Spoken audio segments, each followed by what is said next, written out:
what we ended up with. And this was the low rides originally for Gleaner, and they've cut it out, raised it so they could put lateral tilt machine on it. So Bob and I built these. We'll go up in there. Sorry about that. And this bolt, looks like we got a bolt up there. Drill the holes was blind, but we'll get that figured out. We'll put a tube in across, get our angle back, go from there. Those are in. Then notch that just a hair there. Then we'll weld a big tube from here across to this one at the height that we need for our low rise and at that correct angle. It's not flat up here, it's a little bit of an angle. Can't hardly get you in there. So anyway, this fit pretty well. Pretty pleased with that. Alright, what we've done is cut a piece of 2-inch heavy wall tubing that will sit up in here, and it'll weld from here across just for support.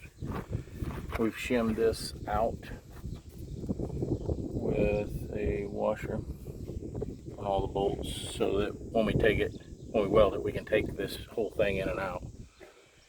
That'll give us a little bit of gap. Anyway, so got that one cut. Bob's cutting a 3-inch that'll go from here across at the right angle we need for our combine. So we'll tack this in. Bob's got the portable over here. We didn't want to weld out here with the MIG in the wind. He'll tack this one in, and then we'll tack the other one in. Hopefully we can figure the right angle and height. Then we'll pull the whole thing out and get it on the table where we can MIG weld it. I guess I should show you guys that aren't Gleaner guys or farm guys in general. So this is what we call high rise. And that was designed for lateral tilt. This is actually an adapter, which we have another set of these. This is my buddy's combine. So on the newer 62s, they bolt the short and the high on. Bob and I's is a 94 to 95. This is a 98.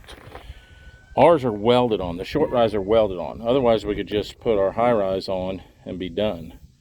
But being as they're welded on, it's not feasible. So anyway, this is a high rise. Low rise is about 2 inches tall. So what we're doing is making the head, spacing this at this same angle with this thing to catch down here. So anyway, that's probably clear as mud. But that explains that's high rise, low rise is 2 inches. We tacked another piece of 2-inch. Show it here. Another piece of 2-inch in at the same angle that the header's going to sit at. Then this piece is 3-inch. So this 2 and that 3 gives us our 5 that we need to drop. This will come out when we're done. Bob's marking the 5-inch distance down. Then we just have to hold that tube at the same angle that we tack the other one in, but the height and the distance in and out is going to be a little tricky.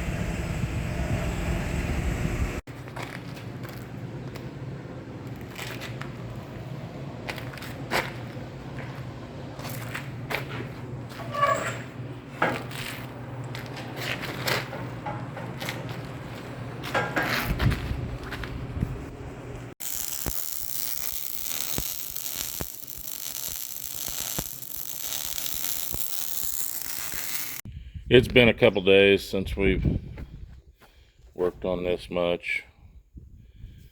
We put it on and it looked like we were about from this point to this nub that locates the head was off about 1/2 of an inch.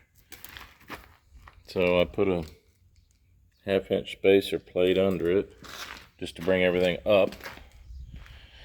And just tacked it. I mean, no more than tacked it. 2 tacks in the back, a couple tacks in the front.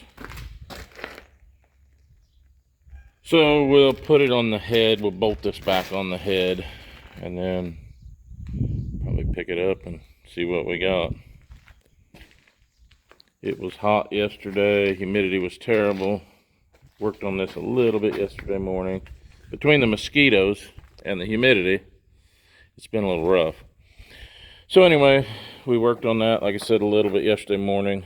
And today it's supposed to be 104, 117 heat index.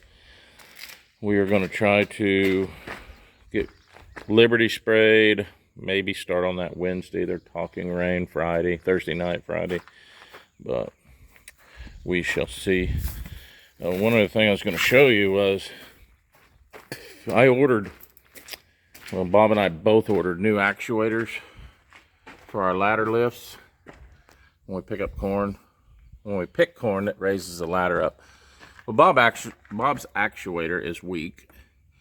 And we found them on Surplus Center out of Nebraska for, I don't know, shipped to the door like $4.58 or something like that. And the guys say it's exact replacement, works great. I think Agco was something over $1,200 for the actuator. So I called up to a salvage yard because my combine has a switch, or had a spot for a switch, but never had it. Never had the lift. So I called up to a salvage, and I won't mention any names, they're good guys.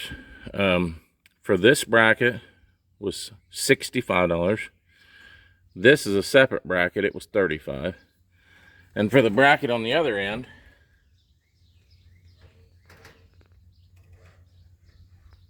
was $190. And that was from a salvage yard. So for, what's this at, like $270, $280, somewhere in that range. I believe I'll just build my own. So anyway, I was going to try to start on that now. It's going to get hot quick here. It's about 8 o'clock in the morning. I've been working a couple hours. Already been around, check crops. Our hay grazer's coming up pretty good that we planted.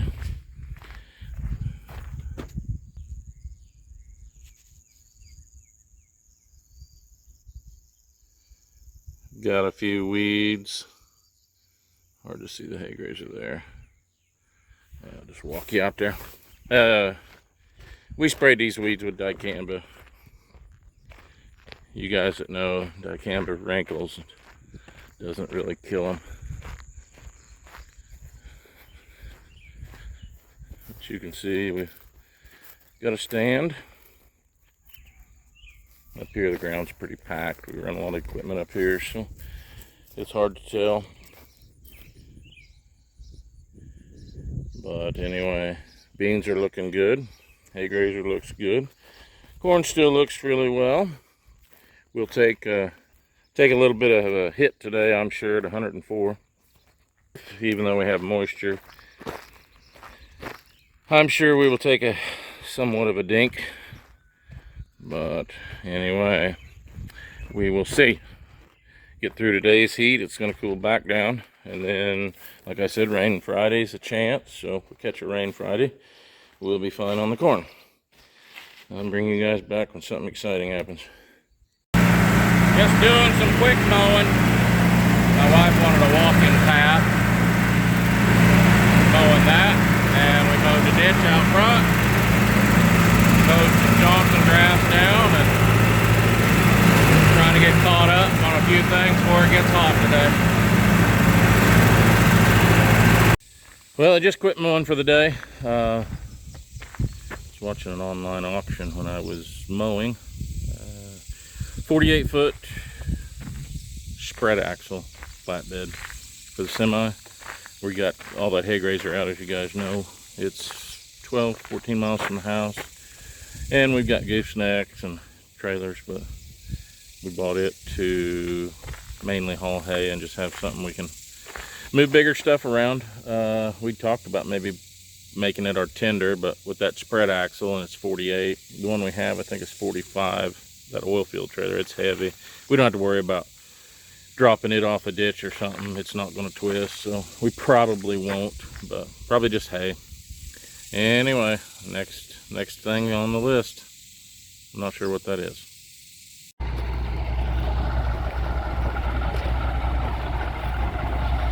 We got one brake hanging on it. We had two hanging, we got one loose. Can't seem to get the other one loose, so we went to get a wrench.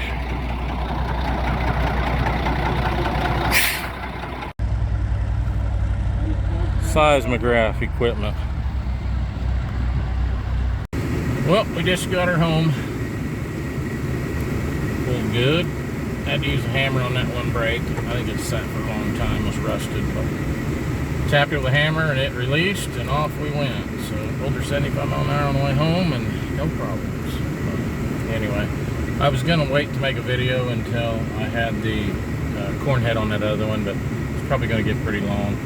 I may go ahead and quit with this and then start another one on that corn head. We're gonna be spraying beans tomorrow. So anyway, if I cut it off, I'll just talk to you guys later.